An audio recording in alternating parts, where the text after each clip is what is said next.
Welcome, everybody, to the Paladins World Championship Qualifier Day 4. My name is LaTigers, joined once again by Simsaloo and MetaPusher. Starting with Sim, how you doing? I'm doing great. I'm still a little bit tired, a little exhausted from yesterday. It was super hyped. I'm hoping for close sets today, too. Day 4 gets to you like that. Kind of comes on in. Simsaloo's coming off celebration. I'm coming off consolation. So we got the victors and the losers, but it's two good sides, two different perspectives. Yeah, but MetaPusher, you and your team feeling a bit better today, ready to watch some of the action? Definitely. It was a tough loss yesterday, but you can sleep it off, and we are going to go back and look at stuff after the LAN. Now we're just focused on having fun. The good thing is we all have mad love for Paladins, and we get to talk a bunch about it today because everyone's trying to make their way to HRX as we have established 3 of the qualifiers within our first 2 days of LAN, and now looking for 2 more. We'll be starting off with our first match between Purity and Navi before hopping on down to our alternative semifinal and then finally the finals. So with that, taking a look at Group A and then Group B, just kind of seeing how things are going to be shaking out. Sim, what are your thoughts? I mean, I don't care too much. We're going to beat every team. Mr. MVP right there. You got to stick to your guns, right? Yeah, you just got to make sure they don't grab my pip. I mean, The secret strats. What? Yeah. Hang on, let me write that down. Wait, no. So the better that you do, does your mom make you more cookies based on that? I mean, I can't have too many cookies. You know, like if my mom seen me screw up like one game, she's like, less cookies for you. Oh. That's Leave good them motivation. In a little exactly. bit longer. Keep my face straight. Gotta focus on the game. Yeah. Mad focus, and you had a lot of focus in those first 2 days. Virtus Yeah. Pro getting that qualifying #1 seed position. Purity and Navi are fighting their way for it in the next matchup before we hop to Fnatic and Renegades. Those that end up in the finals do receive qualifying spots at HRX, but then they have their own new battle of seeding. So with that MetaPusher, kind of looking at how everything's been shaking off, how important do you think it is to make an emphasis on seeding? I think it's really important. Seeding is super important because you don't want to have a really early matchup against a really strong team. But that being said, there's going to be nothing but strong teams at HRX. So seeding is kind of a moot point. I think they might have some fun in finals like we saw at the end of the PPL finals as well. With Navi and Purity, Purity's kind of been the truest underdog story of this portion of this LAN. And then we have Navi with their own Rico Suave over there, Faenex kind of holding it down in the drafts and everything. Sim, did you expect these 2 teams to make it this far? I mean, Navi I expected, but Purity, that really threw me off. I mean, honestly, I thought SK had it in the bag, and then I got proven wrong. I was like, wow. Monkey is insane.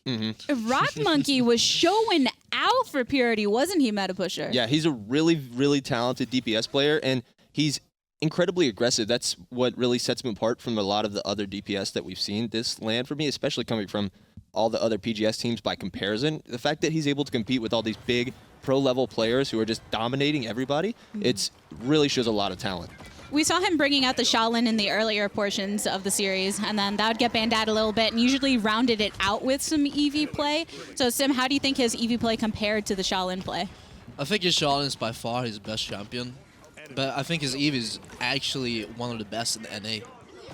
I would say that he's the best EV in the NA, honestly. I think his EV showing yesterday was really promising. I think that he still has a long way to go with his EV compared to the Shaolin, but he showed very much confidence with that pick, and he wasn't afraid of picking it into matchups where he was actually weak against. He showed that he could win those duels even though he was unfavored in most of them.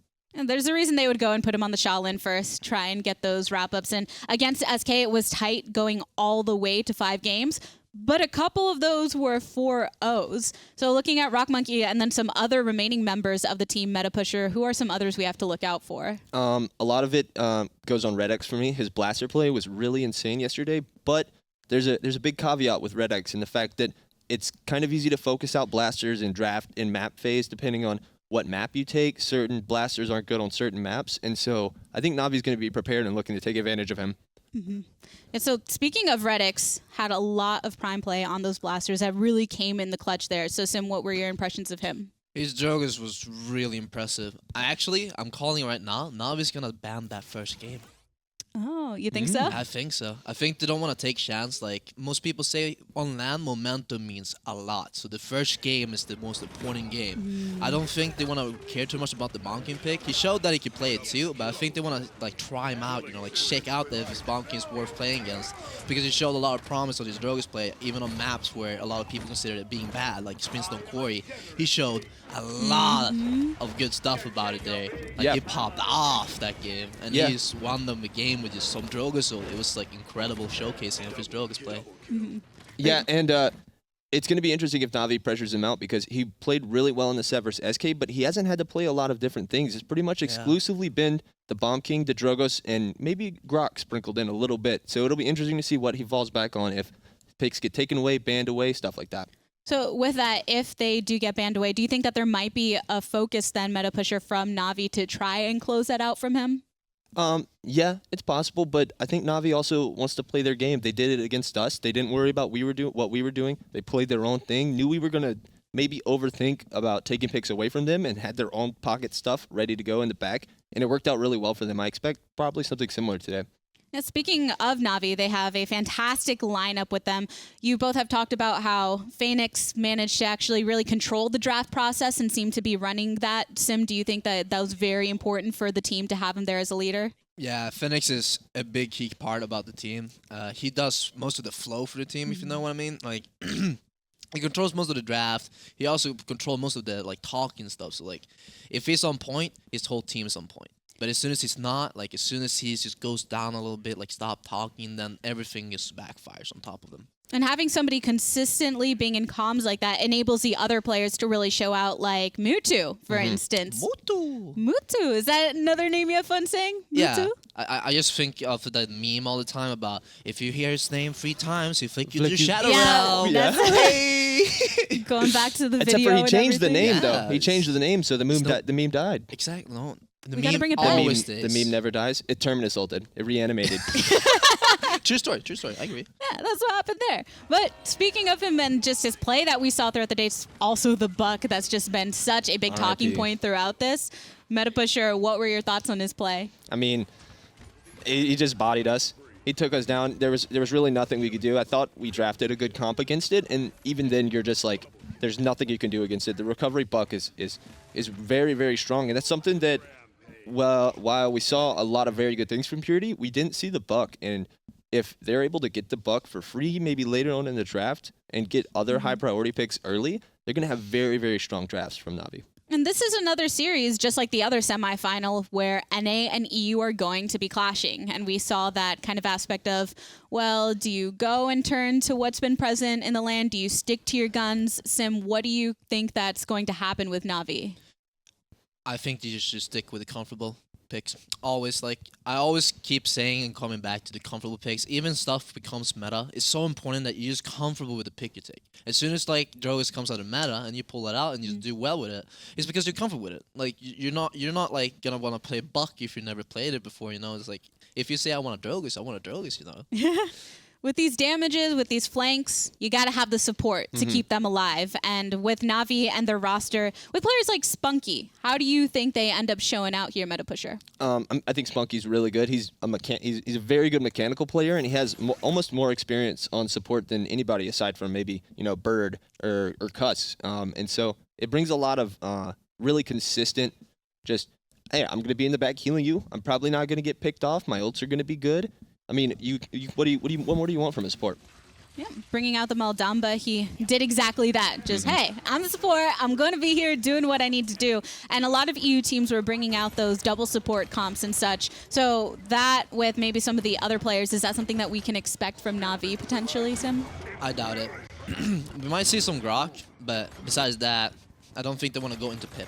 I know for a fact that they do play Pip very well, but I think, like I said, they just want to play their game, be very comfortable with their picks, make sure they grab the Ender and Buck. Those two are going to be the main picks for them. Like, at least grab one of them. Sim, are you going to be sad if you don't see any Pip?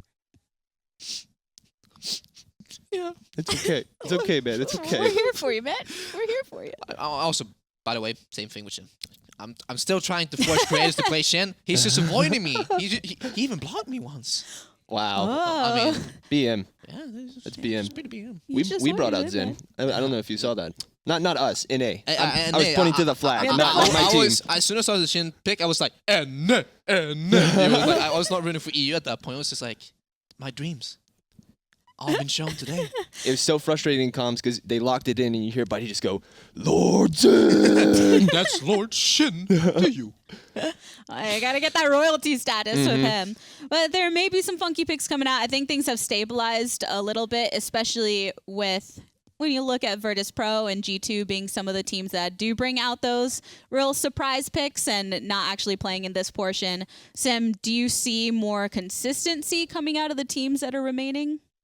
Probably. I don't think they want to pull out any strats. Maybe Na'Vi has something up their pockets, but I don't think Purity has anything. They already showed that they're not caring about the Grover or the Buck, which is the two most contested picks in EU right now for especially us and NiP, was it? No other team has really showed that. Na'Vi is not a big fan of Grover, but they're showing a lot of promise on the Buck pick. So, with the lack of interest into the Buck pick from NA, they're just going to wait for the pick and just going to see what they draft and go with their own flow. I think what we're going to see is not weird things in the draft, like the champion draft, but I think we might see some interesting stuff in the map draft. I think that's what Na'Vi might look to do to put Purity on the back foot immediately. So do you believe then, Meta Pusher, that both these teams have really thought into who their opponent is in map-specific preparation? Yeah, I think definitely. It's really difficult to not prepare, especially when you're at this LAN environment. When you know who you're going to play, you go back to the hotel and you spend hours and hours and hours running over these things with your team. And with Frozen Guard and Timbermill are actually taking off, Na'Vi banning away Frozen Guard, and then Purity taking away the Timbermill. Sim, do these surprise you? The Timbermill, they're showing a lot of promise. That we have yet to see a Timbermill game today, or like in general, I think, right? There's not yet. A single Timbermill. I think it's just everybody would want to avoid the map because there's just chance that somebody has been practicing it and you don't want to play it when you haven't thought about anything playing on it. And the Frozen Guard on the other map is something that actually threw me off guard. I expect them to actually have it.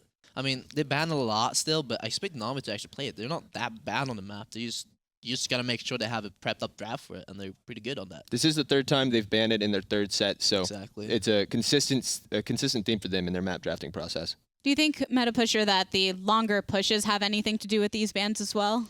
It could. I'm really not sure. I think Frozen Guard's a really fun map to play, and I think it's a really competitive map. There's a lot of things you can do, and I think it's a good pick against Purity specifically because the Drogos isn't that well. Exactly. But I kind of am not too sure about that because I would say that Splitstone's also not a good Drogos map, and they picked that Game 5 against SK, and it worked out really well.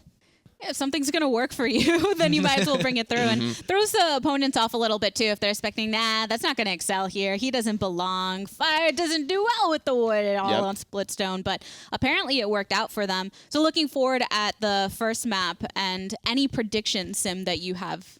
Which was the first map? Well, what do you predict it's going to be? Oh, it's predict. Oh, yeah. Well, we see it there. Oh, now it is. Gosh darn it. I was trying to get you. You tried to get me. Yeah. I was going to expect either to be Bright Mars or actually Frogal, for that matter of fact. I won't say exactly what they have up in their sleeves when it comes to Frogal, but I have a pretty good thought about what they're going to take on that map specifically. Your lips are sealed there, then. Maybe we'll get more to pull out of you later. I think it might have something to do with the scope. That would be my guess. Oh. Maybe. I didn't say it. He said it. Yeah. Yeah, he can say whatever. He I'm didn't just seal guessing. his lips. So. I'm just guessing. I mean, that was a pretty good guess. My guesses are usually right. Okay. Well, I don't know. You and Mr. Hayes had a little battling out here on the desk of who exactly is right. I know you like to challenge him a lot. That's right. I love sometimes he'll say something and he'll be like, I think this is right. And I'm just, no. No. Are you going to do the same with me? Yeah. Oh. No. It's just complete mind games up here. Goodbye. Bye, Sam. I mean, I'm just going to stay. I don't want to meme it up too hard. Not yet. Now, you got to save it. You got to save it. I got to save the pure moment. You know? A long, wonderful day ahead with all of the matches here. But going back to the pick that actually came up as the first map, Meta Pusher, why do you think they went that way? I'm not sure. That was, I believe, their first map pick against us as well yesterday, and it worked out really well for them. They ran, I think it's because Bright Marsh with first pick, you have a lot of good options to ban the banning phase with banning out tanks, getting a strong tank early. I think that's why they like it. I thought we had a good draft against them, honestly, on this map.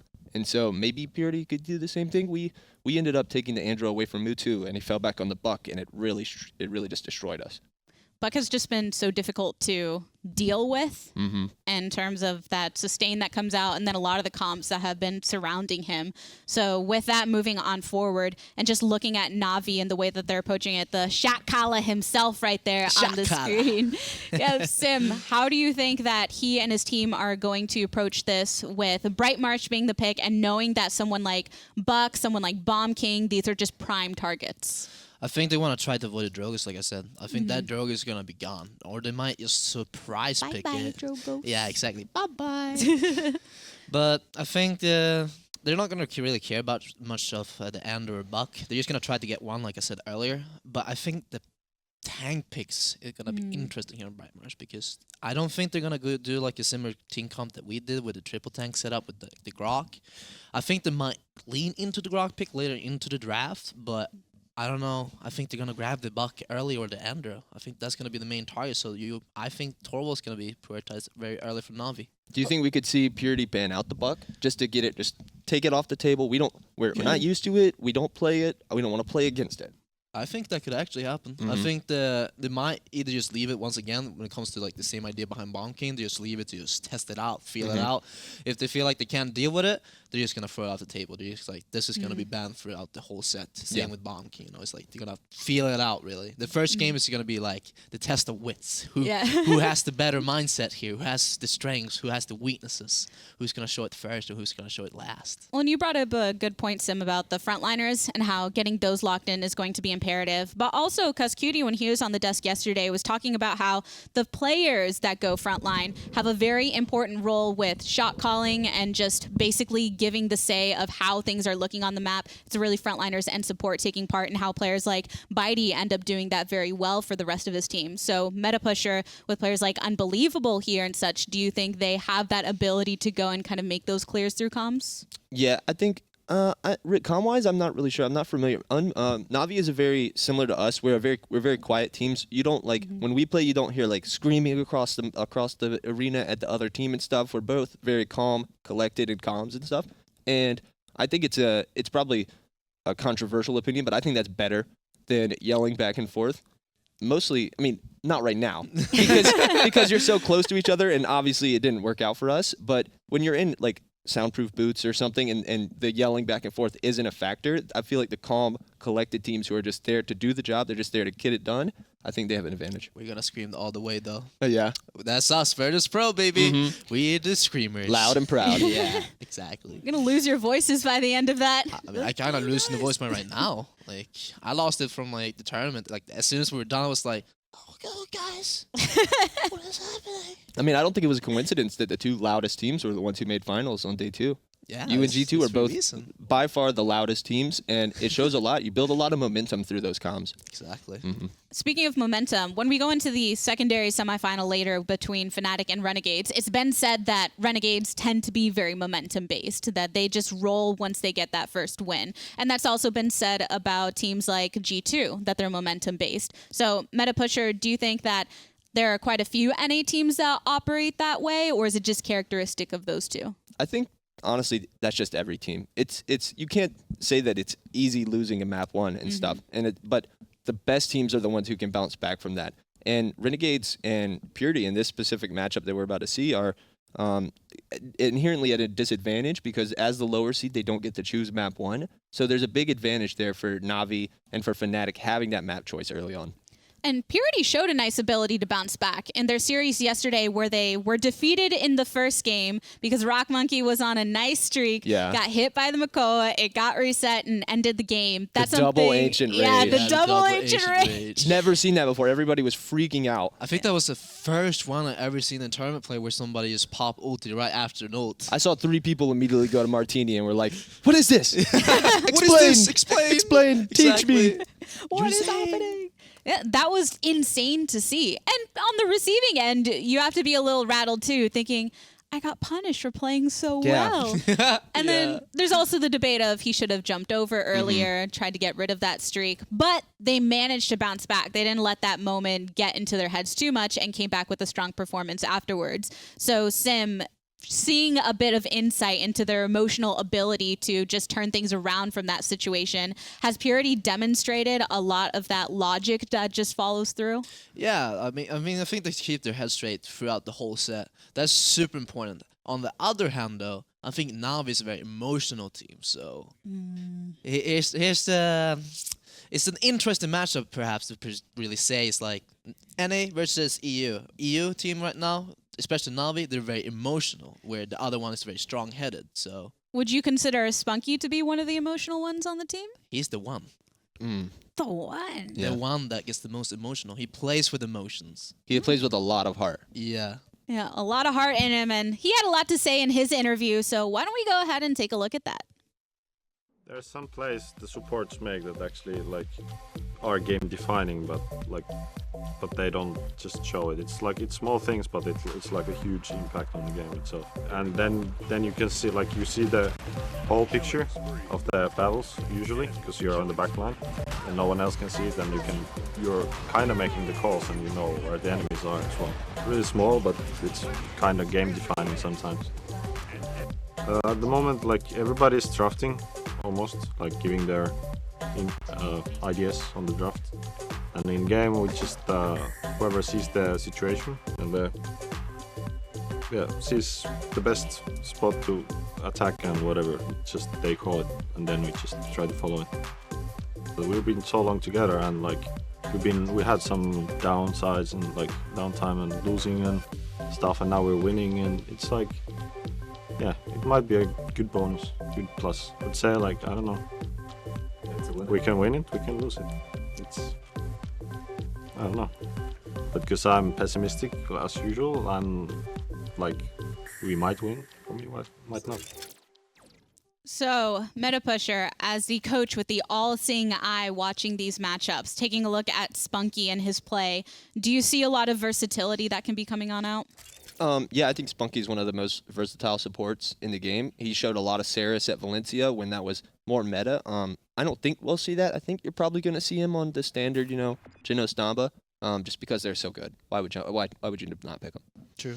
Yeah. There's always one on one team and one on another. Yeah. And it's worked out very well so far. And Navi going in, they've had that consistency we've mentioned a few times, but also taking a look at creatives. We really haven't gotten to touch on him a bit, but he had some show out moments this weekend. Yeah, he's nutty, dude. What can I say? Kratos is very consistent. That's his style, really. I mean, he doesn't do any star, flashy plays like Mutu would do. He just flicks, flick. Where Kratos is I'm just going to kill people. Just be consistent. The thing with Kratos is that I never really seen him show off, really. He's just all around, always consistent. And of course, his bonking is really good. Is better than mine. I would say it's a lot of selfless play from creatives. He's one in the what champion he's playing. He's willing to play anything to allow Mutu to be on a comfort pick, and then also his play in the game. He's willing to go in, play aggressive, throw his body at the point, sacrifice himself, and know that his team's going to be there to follow up and capitalize afterwards. A couple of the players in their interviews had mentioned that I'm not really the one that's looking to be the star there. I'm kind of just there to support the rest of my team, do what they need me to do, and that's very important to have. So, Sim, do you kind of categorize creatives as one of those players? Yeah, of course. I think without Kratos, Navi would not be Navi. Just from his consistent play, he flavors Mutu so much. Them together is scary. They Because enable one each is- other. Yeah, exactly. Yeah. One is more less consistent, hard to know what he's doing. But Kratos is he's always in the middle. Mutu can be in both sides, being good. He can be bad. But not Mutu. Kratos always makes sure that Mutu is always enabled in some way. Even if it's a hard matchup, you always want to make sure that he can be there for his team, for spunkki, for UNBELIVABLE. It doesn't really matter. You just try to always be there for everyone. Having that synergy with your other team members is important. We saw with teams like SK during the PPL how once Stolzy and Prince Danny kind of got their thing flowing, that they did much better later on. But for this pick in ban phase, Makoa, no Makoa things this time around, Meta Pusher. Ooh, the bug ban. So there is Purity targeting out Navi, but Navi going with the consistent thing. I believe this is what they banned against us on this map 1 as well. They did not ban the Drogos, so that's going to be an interesting pick. Interesting. I think they might play it. I saw Mutu warming up on the Drogos in the practice room. So they could look to pick that. Well, I mean, never mind. Now they have the Bomb King. Yeah, I was gonna say they probably just want to snap the Bomb King. Purity is probably gonna look into picking Drogo's very later on, though. That's the thing. That's the thing to look after for. So right here, they probably want to grab the Terminus that's open right now. I think Terminus and Droxus, because one that's getting it away. You have Mutu's Buck banned away, and if you're looking to pick the Drogos, why not take his famous Androxus away, which is one of the best counters. I mean, you don't have to worry about Mutasina being on that Andro and just picking Red X out of the sky with those laser beams. This is also the map where we saw RuBBu with the pentakill on the Ruckus yesterday. Oh, okay. Rockmonkey Shaolin. That's a really good pick for them. And Ruckus, here it is! There we go. This was a prime duo for them, and not everyone really thinks of Shaolin all the time going into Bright Marsh, but with Rockmonkey on it, should be fairly strong.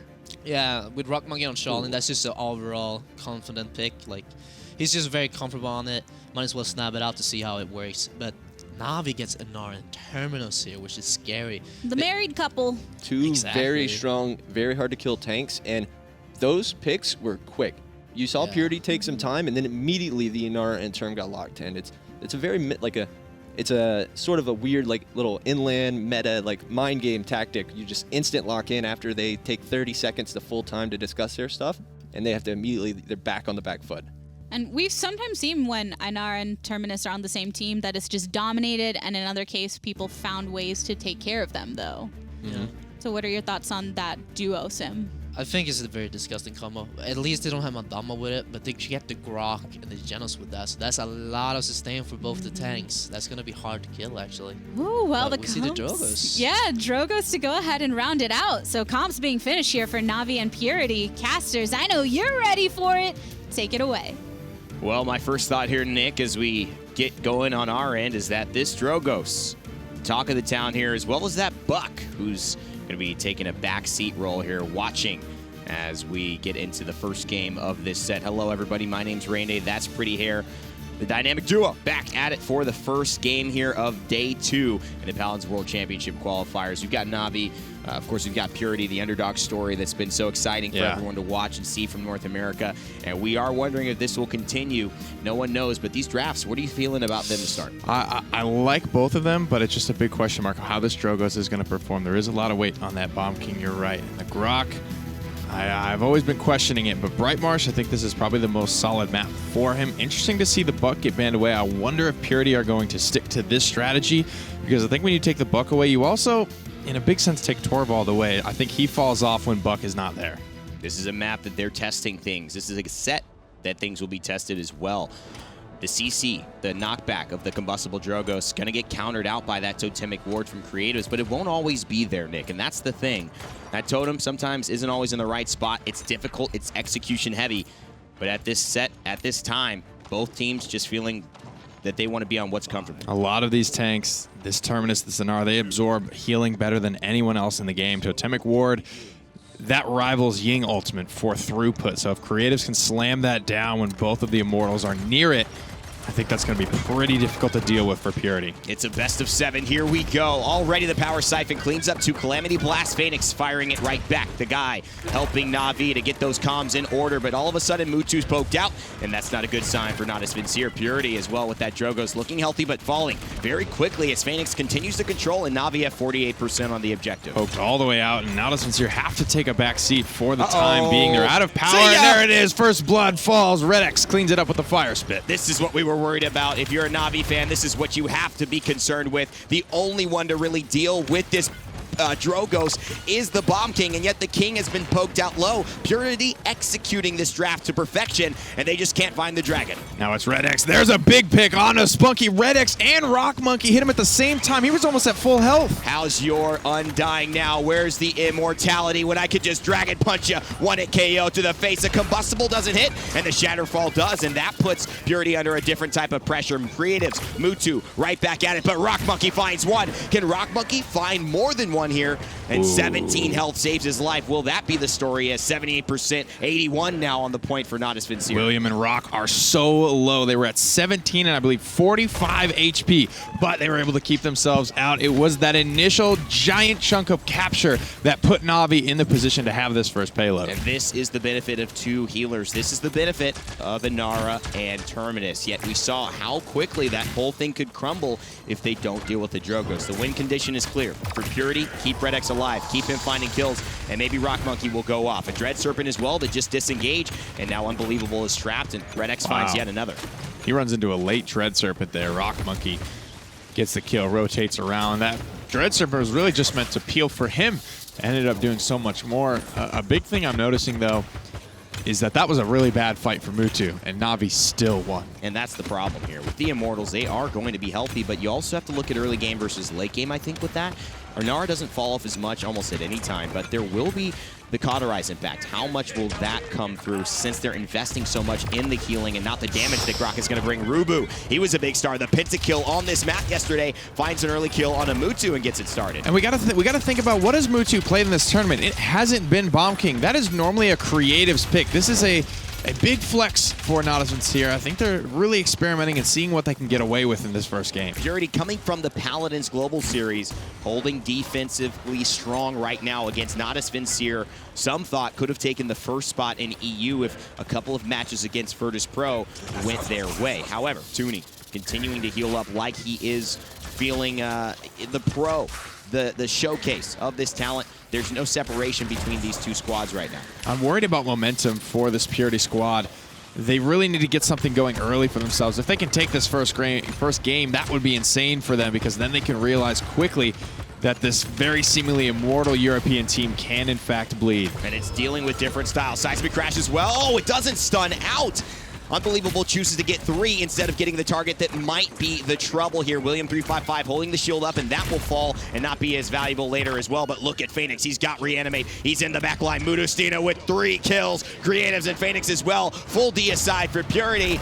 The PGS team falls to shambles as Natus Vincere are still standing with a 2-0 lead. They just have so much beef to try and push these conversions through, and like we mentioned, that was not a great fight for Mutu. He was forced out early. You saw him never really able to get things going. He was forced up by that little tree box. Dragon Punch. Things were going well for Purity. They were getting low, but surviving, coming back in. I don't know how much better that fight could have gone for them. They got the first blood. They're taking a lot of the top damage. Natus Vincere, if they can get Mutu involved in what has been a relatively quiet round for him, he's sitting about middle of the pack, just barely above Fernando in damage. If he starts to pop off, Na'Vi are going to look like a landslide crashing through Purity. Morale boost 2 for Drogos now, so those Dragon Punches will be raining through. How fast will he pull the trigger on it to start out this fight? That's something to look at as well. Creatives go straight towards the point, throws a shock pulse, but it will miss. Notice that damage isn't flinging back onto his targets. An early totem, and so they're not going to get knocked back. The combustible will come through, and this is an early Dragon Punch. Inara or Terminus, that's the question. Where does he go? He actually misses, and Faenex takes him down. No value at all. That goes back to 0. He loses full charge for that one. Faenex Fear deep into the backline, but he's just going to Shatterfall, chasing down RuBBu. It is Purity scattered to the winds right now. They have nothing going. And when that fails, you have to say it's going to be difficult for Purity to come back. But the comeback mechanic is here, and this Grok, a really good, well-thought-out counter. You have to say that Na'Vi probably went back to the books and said, how do we deal with this combustible? Well, when they can't get displaced, that takes a lot of the value out. 87% and counting now, and the wall comes up for Na'Vi. I don't know if Purity can break through. But it melt. Yeah, right. Reanimate is probably going to be coming through. RuBBu gets to the back line. spunkki tries to counter it out, but doesn't get much done. It is a 4-for-1 in favor of Purity. Rockmonkey still looking good. Can he make those kind of plays? The planet misses, but Faenex slams down. The Shatterfall will turn Terminus into dust for now, and he will not reanimate. We don't know if he has that ultimate charge. I didn't take a look at that before he went down, so I'll have to wait until that timer takes back, and he doesn't quite have it. Mutu starting with a King Bomb, a slither away. It's a good counter, and that gets nothing. Now deep in the backline, William's going to go down. He was deep looking for spunkki. It's Mutu with the opportunity to go off. Grumpy Bomb on the point. It's overtime in favor of Na'Vi. And this is hard for Purity to fight into, but they've still got Red X, and I don't know if they have much. Double kill immediately from Red X. Can he find another? If Creatives goes down here, Combustible Drogos might just have saved the day and kept Purity in this match. Picking up quickly, it's Purity answering back on Natus Vincere now, who are on the defensive end. William's going to throw up the shield. dump a little bit of fire into the power siphon. But the PGS teams have shown that they can scratch Natus Vincere, at least on the surface. What I love about this is it's a counter in so many ways, Nick, but the damage that's being brought out you cannot ignore. RuBBu has been phenomenal so far on this Drogos, and he's felt comfortable. It's a tandem partnership between him and his squad. And of course, rockmonkey right here, who's played a couple of key roles. Not the kind of star-studded performance we saw yesterday, but still performing very well. A couple of big sticks going out onto Fernando. Mutu gonna get involved with Fernando. Doesn't end up picking up the kill somehow, some way. The self-appointed knight keeps himself alive. This is a very aggressive push as well from Navi, and a Dread Serpent, rockmonkey, and the rest of Purity realize that, trying to find a kill off of this and maybe start to snowball this fight. Rockmonkey's low though, so they're gonna have to fight 3v5 right now, but Navi actually lose Mutu. This could coming in. Ooh, RuBBu is gonna miss that one. He's in a rough spot. No thrust available to him. He's gonna use just his jets to get up and around. Nice maneuvering there, and rockmonkey comes in for saving the day. Trying to find another reanimate. Will Faenex go on it? Will he pull the ultimate trigger? If not, it's Natus Vincere, who only have Mutu left to defend. Rockmonkey, not scared of that one. This Shaolin, top tier. Even everybody in the building has acknowledged that this guy is on another level with this champion. And now Purity, the PGS team, might be able to 2-0 this again and tie it up. Yet you got to think Natus Vincere really happy with the defense here. And while not traditionally highly prioritized by Europe, let's see if it's up to Navi now to realize the potential for rockmonkey to carry with this character. And we know creatives can play it very well. Oh my god, Dragon Punch, what a wall as well. But RuBBu still finds Faenex, and that's probably the most important immortal to take down early. Natus Vincere fighting with 4, make that 3. RuBBu puts his mark on the match, and will he find yet another one to light this set on fire? He sure will. It's William355 with the fire, and that instant spunkki falls as well. Purity, RuBBu, all of the PGS Global Series team coming through and making a statement here. Not even the 3rd seed in Europe can't handle them on Brightmarsh. And look at them in their Hi-Rez Studios jerseys, and a relatively unknown team, unnamed until now, with no real support other than the arena here. Big Dragon Punch on Determinus to take him down. Purity have not only shown that they can scratch Natus Vincere, but that they can in fact make them bleed. And you know, we talk about combustible, and you say one of the benefits on maps where you can knock off and displace is the displacement. But one of the benefits of Fire Spit when you don't have combustible is that they stay there. When you have Master 4, that means you just hit them twice. And that's what the Healing Totem is also benefiting, but hurting them. They still take the damage, because too. they still take the damage. So it's kind of just like, okay, you guys will be exactly in the same spot. I don't have to really choose which target I want to hit with this combustible. I can get both of you for free once more. It's an interesting dynamic going on between these two champions. I gotta say, is Mutu still middle of the pack with his Bomb King. It's just big Dread Serpent coming out, providing massive peel and an immortal there. Natus Vincere is gonna have to try a different tactic. Nick, they're in a bad spot. Look at how far back they are, but spunkki, he spots out RuBBu. I think he might try to finish him off, but he's playing the angles perfectly. This Grok could be dangerous, and Mutu knows. And now the Hunters have become the hunted. They're all trapped in the corner, and the pincer begins from Natus Vincere. The class, the execution, the comms, the communication from Navi is now overtaking Purity and the momentum that they had. Oh no, he slays Tooney through RuBBu, and though RuBBu does able to answer back onto 1, Mutu finally finding some traction in that fight. He finds 3, and just forcing all of Purity into one small corner against a Shock Pulse Grok and a Bomb King with chain reaction. Was a big no-no and the last mistake Purity ever made. Both teams now have pushed it 2-0. Are we looking, you think, Nick, at the way this set has gone, to see a 4-2 here, or is there any potential for Purity to really defend and send it to a round 4? Both teams are fighting for every inch, and what that often can do is send you into that really downward spiral where you can't get grouped up as 5 again. Look how pushed out Purity are right now. They're not holding at the windmill choke. Normally, they are not letting Navi have an inch. And that's important. If you're going to make this happen, you need 1, 2, maybe even 3 full team wipes. And so far, taking Inara down is good. And Nick, you got to say, Purity can capitalize off of what EU have done. Holding those ultimates means they're probably not going to risk it for the biscuit to turn this one in. I think you play pressure. You hope maybe use an ultimate on your end just to send it to another round. Natus Vincere have those questions posed in front of them. How much will they invest? Because if Purity do defend here, they still benefit from that defensive point and will tie up the game 3-3. Oh, Faenex goes down again, but they do find 1 kill. Mutu on the back foot, and then Hexafire gets deleted instantly. Faenex turns it right around. He has the power siphon, and he turns it right back with the Calamity Blast, and all the damage is too much. Evan, that reanimate might have just done it. 9 seconds until their support is if they can find rockmonkey here, and they're going to look too.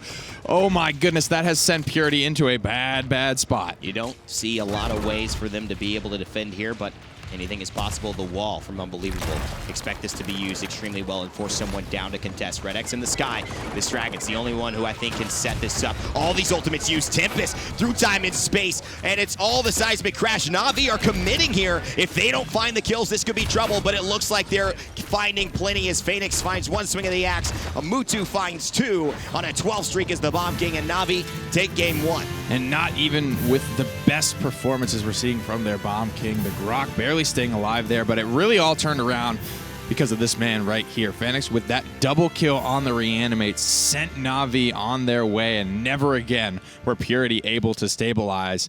And now they have to maybe realize that this wasn't a bad draft. They didn't play poorly as well. It was that actually one play from Faenex that found the kill onto both frontliners for Purity. Yeah. And they were never able to regain footing. And you have to also look at this being Na'Vi's draft and map pick. This is something that they wanted, they were thinking about. I'm sure the Grok was something they put into their wheelhouse heading into this matchup with the Drogos and the Combustible being so highlighted yesterday. But now this is the map pick for Purity. And despite, them losing this game, they definitely had their moments. This is not going to be, I think, a walk in the park for Na'Vi in any sense of the term. They got put in a really rough spot here, and we saw Mutu get a lot done in that team fight, what he hadn't done previously. He kills this Drogos, and then he kills Maldamba through Ruckus. Yeah. Ends up getting the kill on the Ruckus as well. Just one of the things that the Bomb King can do. It's kind of like the way Purdo is playing it. That's at least what it reminds me. That Darkstalker and Drox is not too aggressive, but just from the backline, finding the damage, and look at this. Through the window, I guess it must have found William, because he backed up. He said, RuBBu, you got that one, RuBBu. Look at this. Through the wall. So William, he comes out here, he drops his shield. He tried to peel, I think, but the shield just went down too quickly, and then through the window, Faenex finds the explosion. 4,000 damage a pop. My goodness. To the Nando Ruckus fall. Oh, the Purity fall. And I think, you do see that kind of master. You can't plan on it. You have to react. And, that just doesn't go your way big time for Purity. But aside from that, they were having some decent pushes. I think the one thing that, Purity are going to take from that is that the ultimate commitments from them were met at the end of that match as well from Na'Vi. It wasn't the way we saw Virtus Pro. Hold on, play safe, keep those. They fully committed. It could have gone either way, but they were confident. That's what we saw, that big commitment with the Hexafire, and they came out with a couple others on the other side of that team fight. They were trying to win that fight right there, and the reanimate turning it all around meant that Na'Vi win that fight with just that one ultimate there, and then they go forward. They have a King Bomb, they have a Tempest, a Time and Space. They have so much more to work with to allow them to take that map home. You got to say RuBBu probably didn't just have the right decision-making there, because you could see that Terminus has his ult, and you use that Hexafire clearly in line of sight, so you have to think ahead of the game on that one. They won that fight until that moment. Just a slight miscalculation. I could see myself in that same situation that William is in, where you see the yellow indicator, you think you're safe, and then you just back up. You don't think about the window also providing line of sight to you, and the trace goes through, and down goes Frazier, so to speak. Buck is going to remain banned out. So Na'Vi, I'm thinking Grover this time instead of Grok, but the rest of what they had was good. And this is something we saw Simsalo mention, that they may bring something out with a scope here. We could be seeing a sniper in late game. Maybe. It is going to have to come through later in the game. Bomb King goes. Terminus as well. And I think if they can keep... the desk mentioned that Red X was good, but not great on his Bomb King. He's been great on his Drogos basically every time that he's had it. So maybe at some point do Na'Vi let the Drogos go. This probably would have been the map to do it, especially if they're looking to pick up a sniper later in the game, because Strix or Kinessa deals with the Drogos just so well. In most cases, Red X has been doing such a good job playing safe with Combustible and just sort of doing that prairie dog thing in the back. I could see him playing around it. Yeah, he looks like he's just a Drogo's main, right? And he knows every matchup. He knows that he can win it if he plays it right. And if he plays it wrong, obviously there are counters that will be successful. However, Na'Vi, Maybe looking for a final pick Kinessa, I would assume here. I don't know if they'll favor the Strix. I think Creatives would be the one to flex onto that sniper role as the Immortals locked in yet again. And now they've got the Grover. This is a ton of air pressure. Na'Vi have done their homework. And if you want to pick Drogoz into this, plus a sniper, that's going to be tough. God bless you. And Purity are going to have to make that call right now. But what else can they put Red X on? They've put him on Grok sometimes, which they could do here. And Nara is going to provide a nice base to work off of. But Grok hasn't been something that Purity love to go to. And they are going to stick to their guns or their rockets and actually bring out the Grok as well. I like this, actually, because they're calling, not the bluff, but they're calling him. They're standing up. And you know what? Look at this. They decide to go double healer and take the Grover for the counter pressure rather than going the main healer Genos and then running something like a sniper. So this is probably Na'Vi just saying not comfortable with that solo Grover and also feeling like they've already got enough to deal with it. I actually think Purity might have enough in the tank here. And this is Genos having a lot to combo his off of as well. The Seismic Crash, the King Bomb are the hard engages. Yeah, even the slow from either Shatterfall or Warder's Field at that point are going to be easy. He can also, it's a nice counter into Hexafire because it stands very still. You have to look out the Dragon Punch as well. If you launch that where spunkki can see you or even guesstimate relatively close to where you are, he's going to be able to bop you so easily during the windup for that ultimate. The other thing, though, if we're running Leviathan, if we're running, obviously, just Small Dombo with Slither, you've got a Hexafire, you've got Drogoz into the Dragon Punch, but he won't survive it anyway. But Grok with the Ghost Walk, these are really bad targets to King Bomb. If they're aware of it, really bad targets to CC because they've all got ways to break out of it and CC immunity in their kit. So that's something that I think Counterplay already been a big statement in game one will continue to follow suit and be part of the story as this develops. It's a best of 7, game 2 coming on. It is Leviathan for William355, Flux Generator for RuBBu. Rockmonkey's going to be on Grok here, so off of one of his power picks for kind of the first time. And Droxus isn't largely regarded as doing very well on this map, so he'll be on Grok for, I believe, what is the first time. He's normally had something he's kind of been able to carry with, and we haven't seen not even some of the best in the world like the Bugsies be able to carry from this position. Rockmonkey's got a lot to do. I mean, he's got to throw those shock pulses out and, of course, swing that saber, so to speak. I like the look of the lightning. Can he find a good look for Purity here as Faenex goes to the right side? This is all about control right now. Nara, a good totem to actually bounce those shock pulses off of, but unbelievable staying nice and healthy. William355 trying to create space, and he has distracted in the back line, and this is what they said they love from him, just opening up room for his damage dealers to go in, and so far, so good, as first blood goes to Creatives, and spunkki falls back onto William355. Quickly trading his own life for him. Meanwhile, Natus Vincere have been fighting from the point this entire time. That shock pulse is going to miss. Has to fall back. Mutu does go down. RuBBu commits big for it. There's just a lot of flexibility in the Ruckus, and I think there's a lot of flexibility in the way this Grok wants to play. He's the pip midfielder, in my opinion. He can make a lot of decisions that help or benefit the team. The Combustible's going to knock him off this time around, but they just stand there and don't die. And what else do the Immortals do?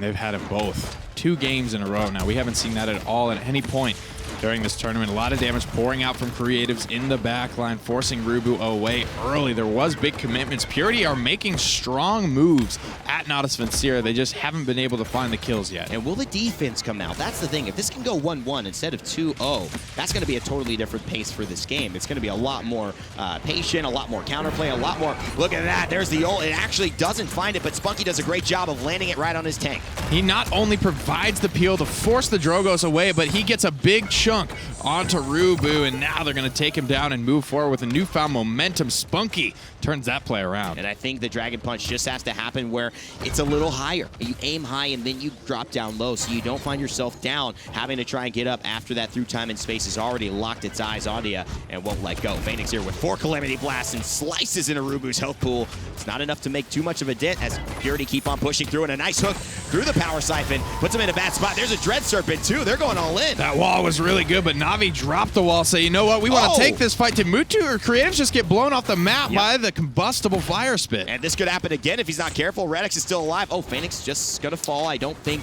Probably calling for the reset. Yeah, I don't think that was unintentional. It was definitely his purpose right there was to get off that map, regroup with his team. So this is looking better for Purity. Natus Vincere still looking strong. I mean, so far the Immortals have been kind of undefeated here.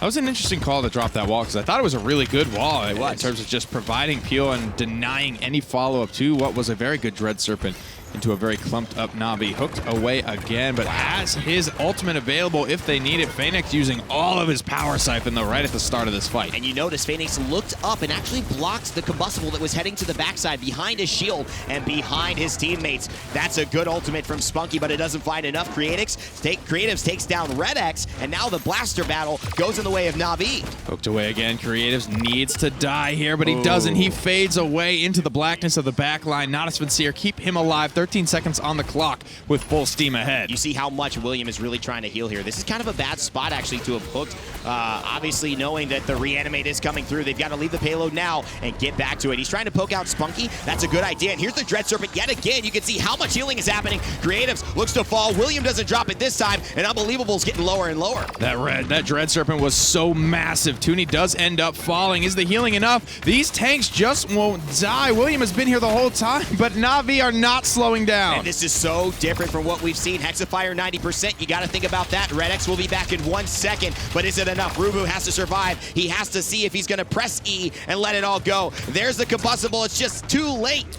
And it will be Navi taking a 2-0 again off of Purity. I mean, that was such a great fight from Purity, and I think this just shows that I don't know if they can afford to give up both Terminus and Inara here. I agree. Because Navi have too many full resets. They felt like they lost that fight 3 different times. The problem, too, is it's so good early game. They keep getting too old. They just can't stop it. There's not enough sustain. Their healing is too much. And so even if they have a chance later game to really deal with this and counter it, they're not getting there. Let's look at the items here, see if Purity were able to get any cauterized 2s online. They were across the board as well, so that'd be a nice consistency for them. They have very good application of it as well through Grok's Lightning Staff and RuBBu's miniguns. But I mean, Rejuve 3 on Inara. Already. That's nasty, man. And Celestial Touch as well. So basically cauterize 1 for all intents and purposes. Exactly. And so you got to really get to that cauterize 3. And if you're not capturing the objective, that's going to hurt. RuBBu goes in thanks to the space that RedX has created with Combustible. So look at this healing from Unbelievable. Absolutely just not caring about any damage. There's the wall. But I think Unbe's in actually a pretty difficult spot right now. Through time and space gets used, and Spunkki takes down William 355. And that allows Natus Vincere to go full ahead. And they're both slow. Double kill. Faenex doesn't care that he loses his own life because he's already found 2. There's 1 for Creatives as well. They're feeling good. They forced Purity out. They are 75 and climbing quickly, and only 1 offense stands between them and a 2-0 lead. They are so happy about this. Purity. A lot of people hoping that the dream will continue, that the Global Series can somehow match the top in EU. Some veteran players here that have probably played in more lands, the same amount of lands that we've commentated. But at this day and age, it's just looking like they're getting out-drafted more and time again. Bringing out the big guns, 800 damage from the Grumpy Bomb. Creatives doesn't quite have the angle to work with on the Hexafire, and he has no trouble cutting that Ruckus down easily after it ends. William 355 chasing Spunkki. The juke boots are on, and this could be at least a stall. And that's what Purity have not been able to do. Defenses have not come easy. In fact, they haven't come at all against Natus Vincere. Rockmonkey here throws it onto the basically pseudo totem, which is the Warder's Field, and allows the shot pulses to keep hitting. And this is good poke, but where's the burst? They need this to be finished off. Cauterize 2 already helping a little bit, but it's not enough. It's another full reset. Purity tried so hard, and they were working those tanks down, but then they get all juice back up straight to full HP, and it's Navi with the full reset in this fight. This Grover Whirlwind has actually saved them not only on that push to completion, getting them both healthy, but on that moment right there. I think Purity think they have things settled. The Dragon Punch has not been a factor. Spunkki has been so on point with those through times and spaces, and they're gonna have to find value on it right now. Calamity Blast knocks Makoa off of his horse. He might be looking to throw one of these Immortal tanks off the map because nothing else is working. He finds Creatives, and that's a great start. I mean, is that what you go for? RedX does find the other Immortal, and now Navi have to call it off. You go for Creatives early? Is that the guy who's making this, this Immortal issue that much worse? They got the Dragon Punch, and they're going to get Mutu as well. Navi have lost this fight, but I think they got a Dragon Punch for it. They've got time to get reset. If they could get William here, that would be great, but you've got the Rejuvenate 3 online for Unbelievable, as well as Earth and Guard providing so much additional healing amp as well. the Cauterize is basically null and void at this point on Inara. Yeah, that's true. There's no doubt about it. Beat goes really low, but it's just giving spunkki more ult charge. He's already got 100%, but what they really need is this Drogos to stay safe. Trying to get a knockoff on the map, not enough. I think Creatives is the guy to look for here as the Immortals continue to press the advantage. William355 low. How much can Red X do here? It's really up to him and the rest of his team to target prioritize here, but Seismic Crash means that he gets a two-man stun. spunkki finds two in the through time and space, and it's gonna be a Na'Vi push almost assuredly as they go ahead and look to take game 2 here over Purity. Rockmonkey, we've seen that scene before as he ragdolls into the sky. Natus Vincere with a 4-0 on map 2, and they are looking good, feeling good. A lot of momentum moving forward now in Purity. They have got to switch up the draft. You know, I think it's less about what they're taking, more about what they're taking away. Honestly, I think the Buck is a good start, but this is showing to me that either William355 or RuBBu need to adjust onto one of the Immortals. Yeah, absolutely. And so if that happens, I think this is a completely different set, completely different game.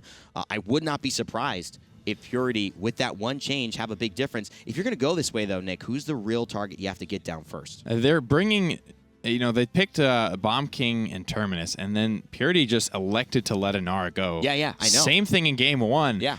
They're picking them separately, so that Purity are just staying away from those two tanks, and I think RuBBu is probably most comfortable on his Ruckus, so I think you can keep him there. William, for me, is probably the one, and I would put him on obviously either Terminus or Inara at that point. Yeah, I think Terminus might be the key. Oh my god, the triple slow. Wow, and this gives him the double kill, and he's only fighting with 112 health. If he gets that power siphon up, he actually is probably going to stay alive there, and that game might end at that moment, but it's Creatives who follows up. A very good Bomb King. Mutu and him have both played it, but this was the play right here. This is one of the most dangerous combos. We tried this out. You, me, and your brother were actually playing some late-night casuals, and it's like a guaranteed hit. It was before the buff. Guaranteed wins. No resilience online there. Spunkki, 2 great moments of through time and space. That one right there, that's the easier of the two, but the harder one that they executed well is just ult your tanks. As soon as you hear the Dragon Punch, you don't even have to, unless you see it, don't even have to really guess where it's going. You know where it's going. It's going for Terminus or Inara. If they stack up and just kind of stay relatively still, Spunkki can just ult his friendly tanks. And you saw it. It sent Drogos into a scramble. He didn't know where to go. Red X got called off. It still landed onto, I believe, William. Chunked him. They clean him up. And then Red X is left without an ult. And it's also, you know, you don't even have to ult your tanks with Spunkki. It could be the tanks and the team's job to just jump into the through time and space, because that's that basically safe zone. No one can come into that for a second and a half, and it buys you time. It buys the Drogos having to fly up in the air. Maybe you could just finish him off. Heading into this next map, though, Nick, Faenex all smiles. This guy showed a lot of flexibility in his face yesterday. I'm sure a lot of you guys remember that clip. But he's also... I gotta see it. I never saw it. Oh, man. Every inch, every muscle, his ears, his eyes. That's what it takes to be a pretty boy. You gotta have everything under control up there. That's what he taught you guys at school? You gotta get the James Dean, there all it those, is. the Blue Steel, the Magnum. They're all very important. They're all so unique and so different, too. Blue Steel and Magnum particularly. Absolutely. But the common man really can't see those differences. Of course. It takes a high class. It's a skilled eye. Absolutely. A member of the elite society, some would say. Purity, first ban, first pick here. Will it continue to be the Buck? And if it has been in the previous 2, I think it probably will continue to be, just because of how flankable. Ooh, they're going to leave it open. Terminus, and now maybe tempt fate with Na'Vi. But I like this, man. They got to figure something else out. Honestly, quick. I say beat Buck. Like, I'd rather Drogos try to 1v1 Buck and win most of the time than leave Terminus and Inara on the same squad. I think the Immortals have been clear. It was clear when Virtus Pro got them. It's clear when Na'Vi got them. It is, like, with a coordinated team, almost impossible to beat them if you have the right execution of that strategy. So, Purity? I think Inara Andro here? I think Depends if they want that or Buck. go Buck, honestly. And I think Andro's good. Oh, wow, they're going to take the Ruckus. So both of us are kind of off there. What do you think that's about? I think the Ruck is getting RuBBu away from it. They've already picked Williams, Makoa, and so now, I mean, Na'Vi are just saying, all right, what else can this guy play? Let's force him into an awkward spot. Already kind of deep into the frontline pool. They're going to have to look at like a Torvald, maybe a Fernando, but with Buck on the table, Torvald is still an option. And maybe that Torvald is the best thing for Purity, because if they Torvald and Drogos, they have a chance to not only help him with the Buck matchup, but take that away from Na'Vi, synergizing that with a potential Buck pick later on. Torvald and Dro's good too, but they're going to go Genos. Purity, really haven't gotten one guy who's been the talk of the town for them yesterday, rockmonkey, going yet in this set. And I think rockmonkey's power picks are less counterable than the Drogos has been proved to be in this tournament. Navi back on their side. They're going to go with the Grok and Buck. So Torvald could still be a big pick for Purity. Just to take away, they'll have the Holy Trinity of damage amp onto Androxus if they want it. But it's all about if RuBBu's comfortable playing it. Yeah. Or if he could potentially flex onto the Makoa. That's traditionally been what William has played. But, you know, desperate times and all that. I think Purity is calling Navi saying you're not going to triple tank. But I think that's a scary proposition because Navi might have decided to do that with this Torvald. If they feel they've got such an advantage, I think at this point, I don't know if they have it. Moldamba, of course, that double healer that they're looking for. This is something that we've seen NIP pull out actually against Fnatic, and that triple tank didn't work out in their favor, so Navi elect again to go for that main support where spunkki can be on and flex somebody onto the Grok. Creative's back on Grok, you're right. Mutu's probably going to be there for Buck. Fernando actually a very William pick, so I think it probably will be RuBBu flexing onto Makoa this time around. But Purity have both of their heavy hitters on power picks. They've got rockmonkey on Androxus, they've got RedX on his Drogos, and there is no Torvald to accompany this Buck. So I think, you know, it could go either way. There's a lot of things to look at. This map allows Buck to be a little bit more flank heavy and catch the Drogos off guard, get that initial shot off, which oftentimes can decide the fate of the matchup. It's a big question if eating the first shot, RedX wants to turn around and fight, or if he just sort of runs scared away from it. But at least they have Andro. That's the big one that I think can really catch you off guard on this map. So we'll have to see what Mutu can do with it. For the first time in this set, he hasn't played it yet today, so maybe he has an off day on it. And I like that you're playing comfort picks, but I like that you're just investing in your damage dealers because they're going to turn the fight for you. At the end of the day, you're going to have to beat Creatives, you're going to have to beat Mutu, you're going to have to beat Faenex, and that's going to really go into rockmonkey and RedX, and their other teammates are going to support that happening. But Andro, I mean, what matchup doesn't he win if he hits his shots? I don't know. There's not a lot. There is big tanky things to look at, you know, like the Inara, like the Buck. That's what's throwing it off the most. Can still win against the Buck, especially early game when the Cauterize just isn't a factor. When Buck is allowed to get that full reset on his HP bar that is now 300 higher, it can get really, really scary and difficult for rockmonkey to win. Oh, so actually an aggressive play here. Look at Mutu. Oh, he goes in the back. Mutu sees him. It's going to be a 2v1. Actually, a 2v2. Can they rotate enough? Spunkki finds rockmonkey, but he's low. And there's a big shot. Dragon Punch, not even close to being charged. Faenex takes down RedX early on in the fight, and they found two. Navi Purity dropping too early, and now William looks to fall off the map. And, you know, we were saying, you know, trying to take RuBBu, get him off the Ruckus. That's like Faenix's big pick. He loves him some Ruckus. He made a name for himself on Ruckus, and Mutu did what I was talking to Lazy about this. He says he hates this about Mutu. Mutu will sit on his horse and just 3-peek you until you make a mistake, and then he'll just move on you. That's exactly what he does. Extremely patient play there.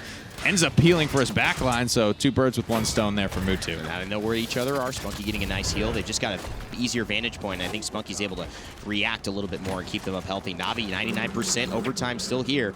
Mutu guarding the left door, and I think they're going to grab this one easily enough. Purity, though, have a chance here to start making some plays. RedX really wasn't involved in that first set. Let's look at objective time here, because I want to see if it's unbelievable just going to the point and just standing on it again, Evan. Yeah. They banned Terminus, but Navi still have one of the two big Immortal tanks, and Purity still don't. They still don't have the ability to just do that and force Navi to win a fight. Navi just go, they park themselves on the damn point, and they say do something. And that's why I think you need to send maybe that Fernando with that Andro here. Creatives finds too early. I mean, this is just a snowball triple kill from Creatives. He's looking to make it a quadra on the Grok. Shock pulses helping him out a ton here. It's not something that's incredibly difficult to pull off, but it just shows you how well Natus Vincere have been capitalizing on the momentum they've built early on in these games. Round's not over yet, though. The payload was just too far away from conversion for that to be the final fight. Purity will get one more crack at this, but they've only got one ultimate available. They have a lot that's close, but Natus Vincere are ready to fire and press that button. That's a ton of healing, and here you go. Here's the Dragon Punch. Ghost Walk away. Who are they going for? RedX finds Unbelievable, and that's important, but here's the Tempest. How much can RedX do now? Faenex looking to get real low, and that's a hook. Probably should kill him. RuBBu, everyone on Purity bouncing back. The only one alive here is Creatives. We've been spectating him, so if you're Navi, it's looking like it's a lot better than it actually is for you. Walking his way up, Mutu doesn't like what he sees. One of two ultimates still available, so Natus Vincere hit Purity hard, but Purity hit back and harder. The Dragon Punch connecting and already back to 70%. And that's the problem. They just never stop. They never stop contesting, and that's why you need to get a full team wide. Na'Vi too smart about that.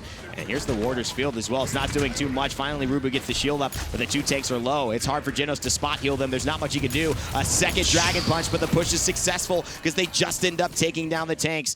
This is Na'Vi looking clinical, more practiced, more efficient than ever. And the Inara wall there from Unbelievable was very precisely placed. This triple kill really opened things up nicely for this Natus Vincere roster. Long distance shots, Creatives just tagging the last hits up there. But that precision wall allowed the payload to move literally just within inches of conversion. One small window, one slip up from Purity, and the payload falls through. Damage is out. Redx has looked good every single time. He's on Fusillade this time around. Interesting.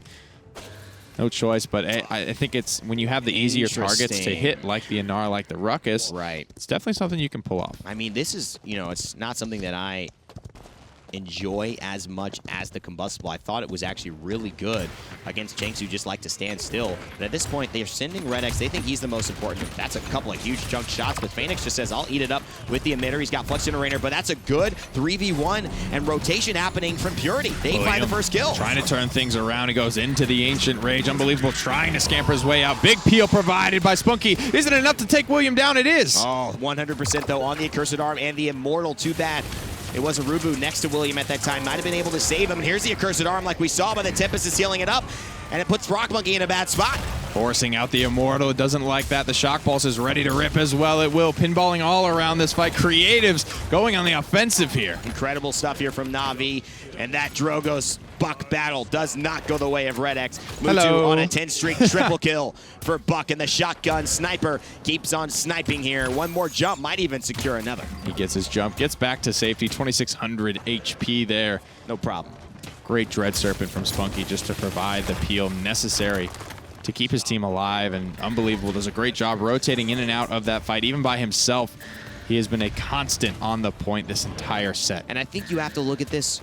Purity, they are not going with what EU has been doing so well, which is early rush of rejuvenates and resiliences and bulldozers. And you have to say, if William maybe gets out of that Dread Serpent a little earlier, this CC composition that I think Natus Vincere put together with the seismic crash and, all of the stuff going on from the Dread Serpent, I think actually would fall off. They're so damn tanky right now. It's so difficult for Purity to stop and slow this down. It's been 4-0s on map 2, and it's looking like it on map 3. Damn near it 4-2 on map number 1.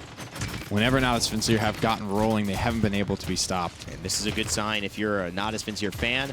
Seeing them obviously come to this place, it's dangerous because the winner, goes to Worlds, but the loser doesn't. Unbelievable finds RuBBu. Redx able to follow a trade back onto the Stone Warden. Faenex continues firing the miniguns, and he's got a missile launcher for Tooney. This should be Na'Vi pushing it through, and it's another victory. Faenex jumps up in surprise. Well, not surprise, but I guess in pleasure as they go ahead and get one game away from transitioning to Worlds. And this is a lot of momentum built up for Na'Vi. This is where things get a little scary, maybe even a little grim for Purity. They find a lot of damage still.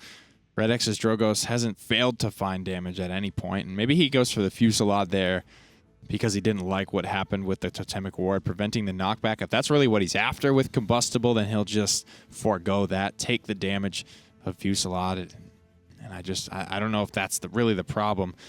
I think getting one of these Immortal tanks might really help them. Look at the objective times for them. Unbelievable. 86. Frankly, those are the capturing objective points that we're really looking at. This is just out drafting, I think. And that's like one of the things that I said. There's a lot of good play back and forth, but you could see from the beginning of the draft, there's actually a very difficult win condition established for Purity versus Natus Vincere, who are kind of just doing their thing. They're just standing on the point. And they're basically having Purity say, come on, try and get us if you can. Triple kill there for Mutu. Deathless in that game on Buck, allowed to sort of run free. No one is there to counter him out. And very patient play, calculated play. You saw him wait on the horse. It's something kind of new, and to him, it's not necessarily something we know him for. He is almost developed in the way I would say Prince Danny has developed, where he went from just flashy mechanical plays to now looking like a much smarter player in the decisions that he makes. He's kind of the silent assassin, so to speak. He doesn't speak a lot in comms. He's not always the Or loudest interviews. guy, or interviews as well. People love that interview that he gave yesterday. Spunkki, taking a little bit of the. Did he go to beauty school as well? Not beauty school, but just seems like he's got the same manipulation of the face nick. Maybe this is spreading to people of all levels of looks. It's definitely a heavy prioritization of the left eyebrow. In fact, Auburn going to go ahead, out then. give him a little slap, and say, focus, you've got one more game to win. This is a best of 7, not a best of 5. And that is important to note. If Purity end up grabbing this one, we'll have a little bit more of a chance to break this down at the desk and look at how this matchup is kind of developed. But really, this is a big question for Purity. Their drafting has seemed weak. They seemed like they don't really exactly have a grasp of the Terminus and Nara meta right now. And Serpent Beach is going to be their last test. Typically a pretty decent map for Drogos, though. I think they've tested Drogos as that sort of counter for it, and it just hasn't worked out for them. I think it's been not bad. It's a good part of the answer, but they're going to need more. Maybe not letting both of them go for free. They banned out Terminus that time. I like their strategy of maybe just banning the Buck. That was something they didn't really deal well with. The 9-0 slash line for Mutu sort of proves that. So maybe go back to Buck. This is one of his strongest maps and focus on getting either Terminus or Nara, or help, maybe both, because Na'Vi are probably going to first pick Bomb King. Well, I think you now have to, because they're taking away your Makoa. You're already putting the onus on Purity to grab the Ruckus early, and we'll have to see what they end up adjusting to. It was the Fernando last game, but I think at this point, you're fine to take 2 tanks. I think you're fine. I don't think Na'Vi are going to take anything that you're prioritizing too heavily on the side of Purity. Na'Vi here, I would expect an early Terminus. Now that the Nara's gone, and again, Purity put themselves in a position where they won't have an Immortal. They'll get one of the two, depending on if Na'Vi pick Bomb King or Terminus here. I think that's the big call for them. He's not an Immortal. He's the king. He's the God Slayer, frankly. I think he stripped that title away from Androxus this tournament. Yeah. There's truth to that. And it's a good map for him as well, being one of the few characters scurry on up to the high ground. Going to take Terminus. Purity, the Drogos has worked well for you, but do you flex Red X away from it now? I don't know if you can afford to let both the King and Terminus go. I think that's too much of an identity switch this late in the game. I think you have to try to stick with it. You have to look at the micro here, not look too much at the macro in terms of, Maybe they take Buck. Your comfort picks. I think Shaolin notably not taken up last match as well by Purity, and I think you need something like that to be played. This could be Red X definitely flexing onto the Bomb King, and this, looks much more like an understanding of what Na'Vi want to do now. The Buck's taken. Torvald could be highly prioritized here. They've gotten the Grover as well. Purity back to them. They'll still need another tank. Fernando is what I would think. Or they could try and strip the Torvald away. Androxus still needing to get rockmonkey on something he's comfortable with. And Androxus probably being a little bit stronger on Serpent Beach than Shaolin. But I think I would go Andro here because Grover in combination with Serpent Beach having the high ground. So you get some high ground control. And you don't get something that's going to get shut down by Grover. You don't go Shaolin here. You leave that on the table. Yeah. All right. Well, Purity think otherwise, and hey, they're playing the game, so I guess they will feel more comfortable on what rockmonkey performed yesterday on, rather than that Andro. And I think Na'Vi now, free reign. It's kind of what you want. Obviously, looking at a tank they haven't played here because they've just been Terminus and Ruckus, and Nara, Ruckus, Terminus and Nara, and at this point, we're going to see a new tank from them, but I'm sure it's still going to be effective. Still need their healer, their Damba. Nobody's gone Ash except Splice. Torvald, yeah. They're going to get Torvald, Buck, and Grover. I don't know. They feel like this is a pretty damn good Serpent Beach draft from Na'Vi. Oh, yeah. Purity have some high ground control here with the Ruckus Bomb King and probably going to Fernando here down the stretch. It's one of the few frontliners still up. We've gone deep in the pool this time. And that's what they pulled out previous games, especially for William lacking the Makoa this time. And it's kind of like what's your style, right? What kind of space are you trying to create? Are you trying to stand on the point, or are you trying to really flank around? I think Terminus, if you give them that point, if you have the Torvald around, it's going to be very difficult to break through because, Grover and Buck, they're two things to deal with on your own. So the Ash pick comes on. Will we see the assert dominance? Faenex saying the one more. Can you see those facial expressions? I think he's moved. Oh my God, every single part. He knew it. He knows the clip. Faenex. I just had to do a double take at our desk. Senpai. Those boys switched outfits. They go for the Ashe here down the stretch. This is rough, though, because you're looking at the cripple from Grover, the silence from Torvald. There are so many ways for Na'Vi to answer this Ashe, or at least the safety that traditionally has been looked at for. Oh, yeah. Brings an element of, oh, yeah. Maybe it's like a Fortress Breaker build where she looks to contest on the point as long as you can, because nobody's going to really be able to build Wrecker. But then another concern I have is Terminus can just cleave through it. As long as he has a decent angle, he's just going to be able to hit both Ashe and her shield, similar to how he can do with Fernando, as long as he can keep an angle. When you talk about sustain, Ashe is actually one of those tanks that has it. And she's very, very good. And I think damage reduction pairs with that because not everybody in that moment has the opportunity to CC her now that the CC immunity has been lost from that ultimate, that legendary. However, if she can get her assert dominance off, I mean, that is some staying power that they just haven't had at all in these sets. And that's buying some very, very important time. And they don't have much to displace her outside of like a Hyper Beam or maybe a precisely placed Dread Serpent to take the Ashe out of that ultimate. Rally here does provide additional ultimate charge. You could maybe go for the morale boost. There's a lot of question marks around the Ashe. The battering ram is something that hasn't really looked great since it lost CC immunity as a get out of jail free card, and maybe look into something else here for it. I mean, we could say that if they pull this off, this is going to be the first Ashe we've seen all tournament have an impact. That's for sure. Yeah, we've seen Splice pull it out a couple of times, but like backs against the wall, like we got to go with what we know here. And oh yeah, Zulu just highly preferring that pick over most of the other frontliners. And they tried Rally here, which is that new stun legendary. I don't know how that's going to impact. I think there is good potential. A little wombo combo with Jenna. It's just too much. I think it's a little too much to count on. And that's what Purity have always tried to do. They have these late game win conditions that when the Dragon Punch gets charged up and when, they're able to find this damage late game and burst them down. It's just like the early game has always gone to Na'Vi and they keep it early. They get these sub 10-minute wins. Purity have to have something that could sustain for more than 2-3 minutes in an early set point fight. Otherwise, I think this is going to go the same way Na'Vi are going to 4-0 this. They've done a good job keeping a lid on the Rockmonkey today. He had a good game on Shaolin, but, I mean, the Grok, we commented that that's just impossible to carry from that position. And the Androxus looked pretty quiet as well. It's easy to kill. He finds a lot of frags if he gets momentum, but having pressure with Androxus is something very, very important, and it's just something that Purity have definitely lacked throughout the set here today. William 355.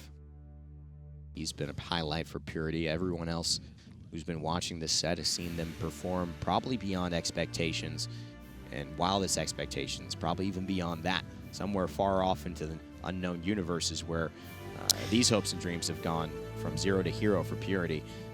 And hell, I mean, they're down 3-0 in this set, sure, but I mean, this is the semifinals against Natus Vincere. I don't even know if they expected to make it this far. I doubt it. I think even if they lose here, they can hang their heads high with what they've accomplished. They'll have one more chance to turn it around. Faenex back on Undying Terminus. Everything else looking pretty standard for them. RuBBu's going to go for Aerial Assault, it looks like, instead of the Flux Generator. And no chain reaction picked yet. Does Redex have something else up his sleeve? No, he will stay with that. And Fortress Breaker, at least for now, from William 355. We have to see how that stays if that continues to be the way. As William 355 already opting into that. The Ashe, the real question for all of us here viewing, and of course the casters on desk. Spunkki goes in. Nice jump. Nice hop there. That's so hard to do. It just makes it clinical, throws the gourd already. Won't have that for his teammates, but it's warding them off on that side, giving control to Creators on the Grover. Down goes the Fortress Breaker. There is going to be a significant lack of Wrecker for Purity this game, so let's see if that ends up being impactful for them. William already pressured out. He's in a bad spot and looking like he could be first blood. This is where you need to see RuBBu rotate at that point. He's dealing with the point, but he's got to open up this and that tank on the other side, William, to really be able to sustain, and that's the problem. They die so quickly, so early, and they can't contest the objective. Natus Vincere keep doing what they're doing. Send one of the Immortals on the point and dare Purity to come near. I don't see Mutu dying this game, especially. He didn't die last game. He's got a Torvald this game. He can get so aggressive. And Natus Vincere going to capture the first payload without even a shred of contest from Purity. A lot of people hoping this would have been a hype set, something that would have continued, you know, Purity's ways and shocking the world. But that's not what we've seen here. We've seen utter domination by Natus Vincere, and if he gets a lucky shot, might be able to take rockmonkey down for the double. He's going to back off, though, get with his teammates. 2 minutes, 5 seconds left. Purity hope they can extend all of that time, but Natus Vincere have hardly ever used it as William 355 goes down yet again. Swinging hard with that field study, Torvald. Faenex creating space and pressure. Big Calamity Blast, dumps it into RedX and finds the frag. Na'Vi looking near unstoppable. Great decision making as well. If he has that loadout card, Strength of Stone, he's holding him on for that damage reduction. But the key is when he finds the moment where the damage reduction isn't needed, he's on offense, he's throwing those Calamity Blasts, sacrificing, yes, the healthiness, but he's also going in and getting the kill, which is what you're there for.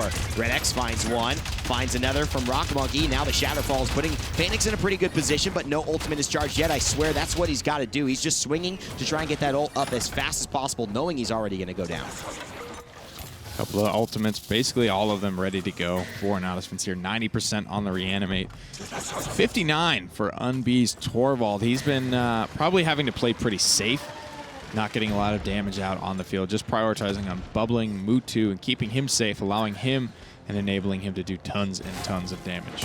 Jumps up, finds the 1v1 with RuBBu, shoots one shot, ducks, peeks, jukes to the left and the right. RuBBu firing the gun straight away. That usually works if you're a Ruckus main. Goes in, of course, he's got the shotgun ready to flip up and go into the Buck Wild state.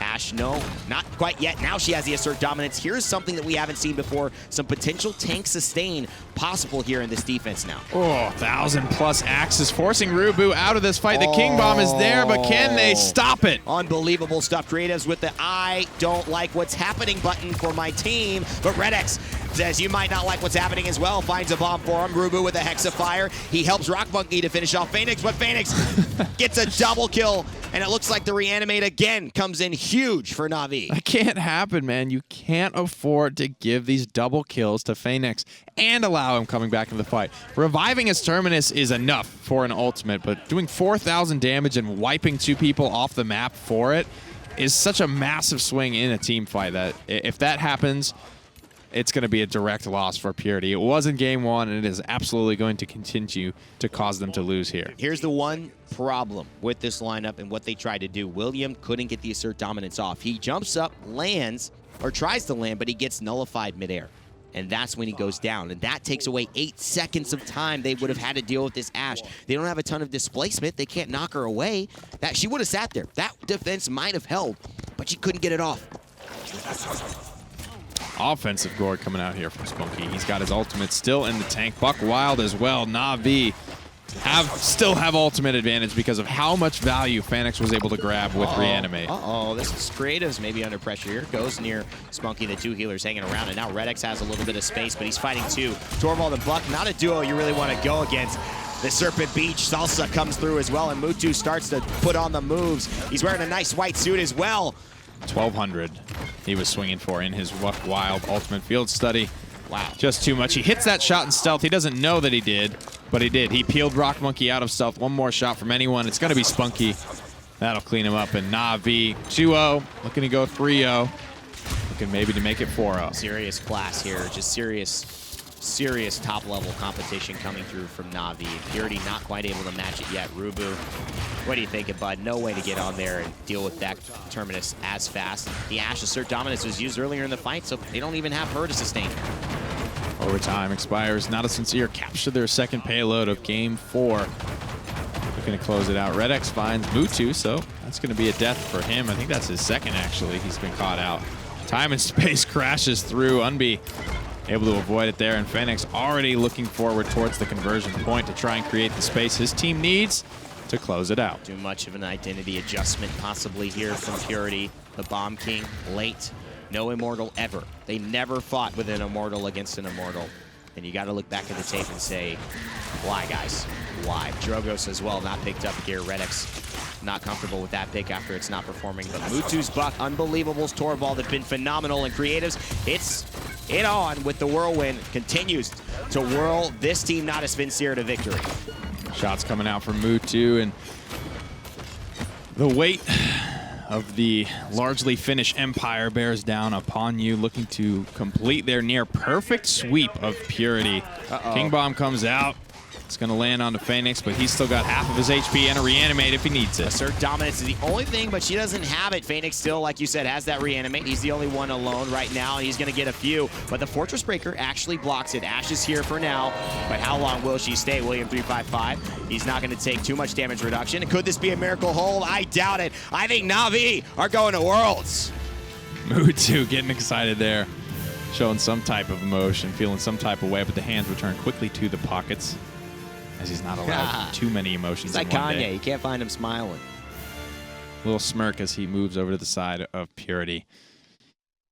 And you got to congratulate Purity for making it this far, though. Report for intentional feeding. Oh, my God. BM. Pecky's with the slay, dude.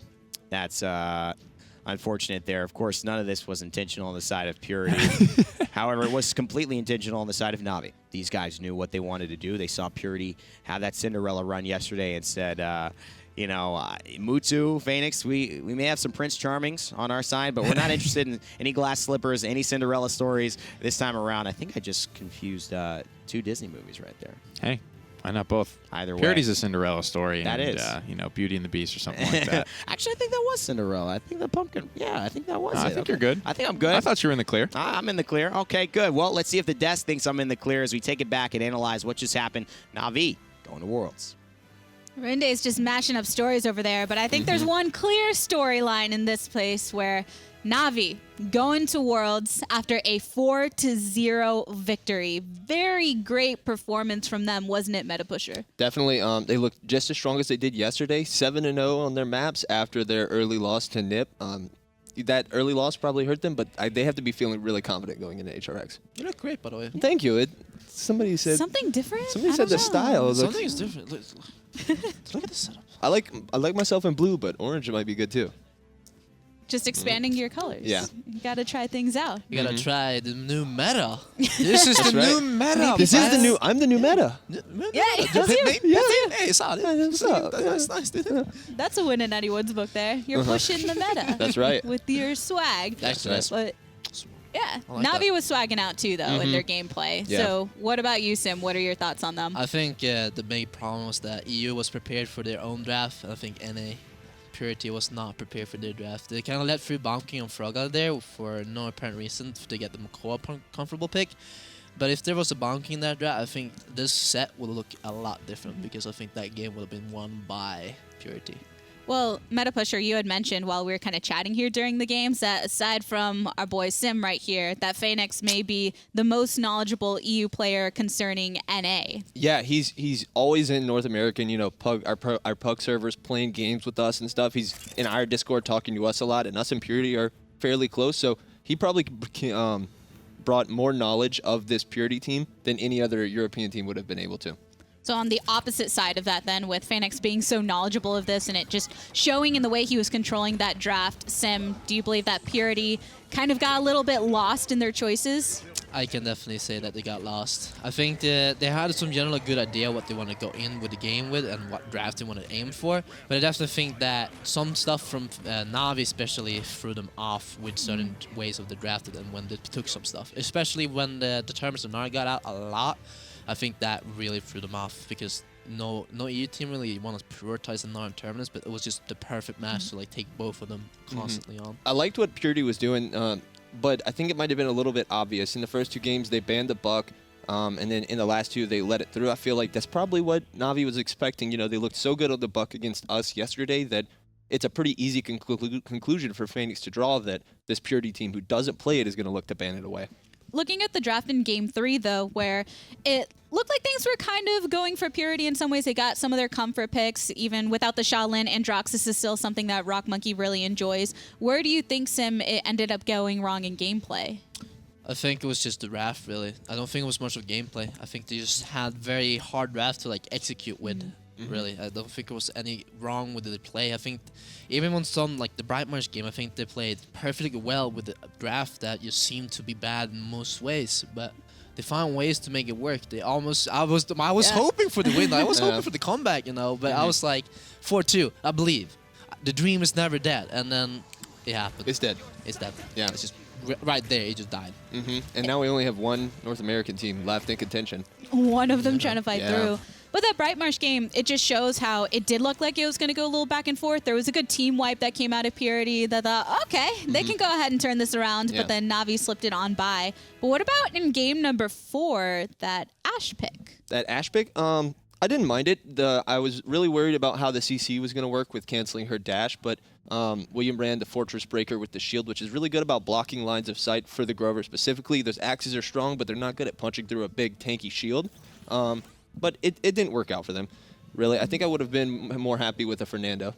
Do you agree? I do agree with that. I think also the Fernando Fireball would have been a big key factor. Just have more consistent damage. Ash has consistent damage, but I feel like Fernando would in general just be more safer than the Ash, really. Meta Pusher, you noted that you're very familiar with Purity. You and your team work with them quite frequently through scrims and such. How do you think they're going to handle themselves after this loss? I think it's going to be a tough loss at first, but they've done so much good this land that it's going to be hard for them to not feel good afterwards. They've really proved themselves above and beyond what anybody expected. Yeah, coming out of the PGS, they really had something to prove. They should be proud from what they achieved, honestly. Yep. And speaking of PGS, we do have the Paladins Global Series with a lot of broadcasts that happen throughout the week, Purity being one of the teams to come from that. So you are free to go ahead and sign up for that. And we have a lot of players that have made that transition. Someone like Moonchappa, who came from the PGS. Yeah. Moonchappa. And he's actually in the PPL. But looking at the brackets for how things are going to be continuing on today, with that 4-0 victory coming out of Navi, that means they do have a spot at HRX and will soon enough be battling for their seeding. After that, well, before that match, actually, Fnatic and Renegades will be fighting on out. So, Sim, do you think NA with Renegades have a chance to push through? I want to believe in them. I believe in America. I have this for a reason, you know. Yep. Like, I believe in Renegades next set. I think it's going to be close. I think it's all going to be on momentum, but I really hope Renegades takes the match. I've got Renegades winning 4-2. Okay. That's my boy, Breakfast. Oh, wait. Okay, that was awkward. Well, we'll step away from the awkwardness then and go to an interview. Are you ready, Evan? We sure are ready for you. Oh, I'm ready. I'm over here with my man who has graduated. He's got a bachelor's, a master's, a PhD, and looking fly on camera. Faenex, you know, you have the moves down in game and on the face here. How do you get so much facial, I think, control going on in your? It's practice. Like sometimes you just want to try and get you you start moving your lip. Then your eyebrows. It looks a little better. It looks a little better when you do it. Why did you? Just try it. Like only the corner. There you go. Okay, never mind. Just don't do it. All right, yeah, I'm not gonna do that one too much. But let's talk a little bit about the game because a lot of people expected a little bit more from Purity. I think they expected you guys to come out, but it felt like you guys were gifted really good drafts and never had anything you didn't want. Honestly, like we prepared, of course. Yeah. The thing against NIP, we didn't prepare whatsoever. Like we prepared, of course, but we didn't come in like with a notebook with drafts, and like we were all over the place. Like we were all contributing hard word.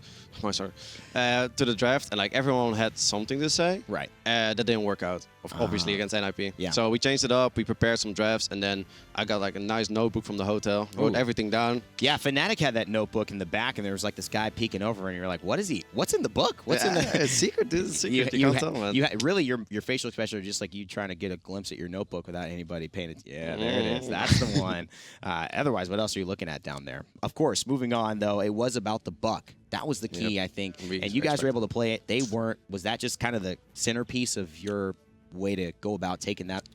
We saw how survivable Buck was, and it's really annoying to deal with because like we played against it, of course, and we knew that we're gonna play it against the envious one, of course, and then we kind of knew that they couldn't play it purely. Right. So I expected the ban from them.